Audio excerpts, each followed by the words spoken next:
Mardi 1er avril 2025, tout de suite le journal du studio Kalangou dans une présentation de Mokhtar Hamadou, mais avant, les titres. Les habitants de Zander continuent de faire face à des difficultés d'approvisionnement en eau potable, une situation qui perdure depuis des années mais qui s'est aggravée ces dernières semaines.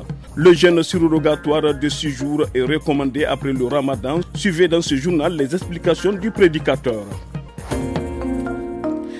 Depuis le début du mois de mars, la pénurie d'eau dans la ville de Zander s'est accentuée. Cette situation récurrente complique le quotidien des habitants confrontés à d'importantes difficultés d'accès à l'eau potable. Suivez le cri de cœur de quelques consommateurs recueillis par notre correspondante Zara Boukar. Cela fait 20 jours que l'eau ne coule pas de nos robinets. Nous souffrons énormément. Nos enfants et nous faisons le tour de certains services pour chercher de l'eau.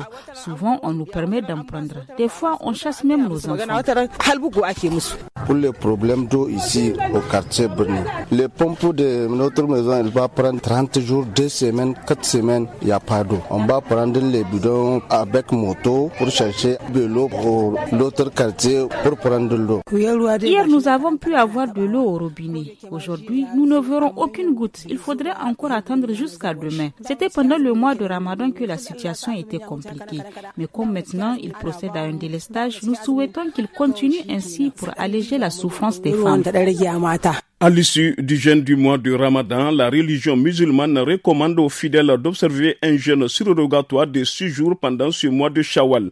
Oustaz Haladou Yahya, prédicateur, rappelle les récompenses équivalentes de ce jeûne. Il est au micro de Salamatou Kadiri. Ce qu'il convient de rappeler, il y a tout un calendrier de jeûne surrogatoire très important. Les actions surrogatoires ont cette vertu d'accompagner le fidèle dans la multiplication des bonnes œuvres. C'est pourquoi pendant ces mois, il y a ce que le prophète Mohammed sallallahu alayhi wa sallam a fait et il a recommandé, c'est le jeûne de Sitta Shawwal, un jeûne surrogatoire de 6 jours pendant ces mois qu'on peut débuter très tôt au début du mois de Shawwal ou encore le faire par intermittence. C'est lui qui jeûne le mois de Ramadan et il fait le jeûne de 6 jours, c'est comme s'il a jeûné toute l'année.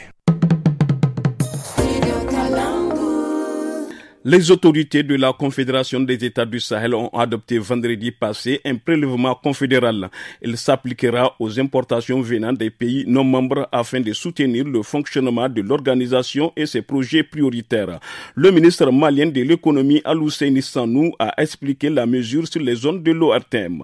C'est un prélèvement qui est basé sur les importations qui rentrent dans les pays de la Confédération des États du Sahel. En dehors de ces pays, et toutes les importations qui viendraient doivent être soumises à un tarif de 0,5% qui sera prélevé sur toutes les importations et qui va venir abonder un fonds qu'on appelle le prélèvement communautaire AES. Je rappelle que pour les importateurs maliens, ce n'est pas une charge supplémentaire parce qu'on avait un prélèvement communautaire CEDEAO qui s'appliquait, qui était du même taux et qui s'appliquait sur la même base. Pour les usagers maliens, c'est juste un transfert de ce prélèvement, donc ça n'impacte pas du tout les importations et ça n'impacte pas le coût également des denrées qui sont importées. Retrouvez plus de détails en lisant l'article disponible sur notre site internet www.studiokalangu.org.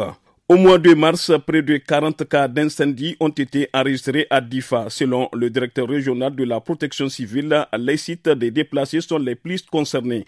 Le capitaine Souley Barmou Ibrahim explique la situation au micro de Mani Moussa. Pour ce mois de mars, nous comptons à 38 cas d'incendie. On déplore un cas de perte en vie humaine. Il s'agit vraiment d'une période de forte chaleur et de vent. Ça favorise les incendies. Néanmoins, on peut souligner l'imprudence de la population. Quand je parle de l'encombrement de la ligne 18, souvent vous allez voir des gens qui s'amusent à appeler la ligne 18. Il y a des gens qui ne comprennent pas que cette ligne-là, elle est destinée pour les besoins de secours. Donc c'est ça, souvent vous voyez, on dit qu'on appelle le 18, on n'arrive pas à joindre. Fin de cette édition, merci de l'avoir suivi, à bientôt.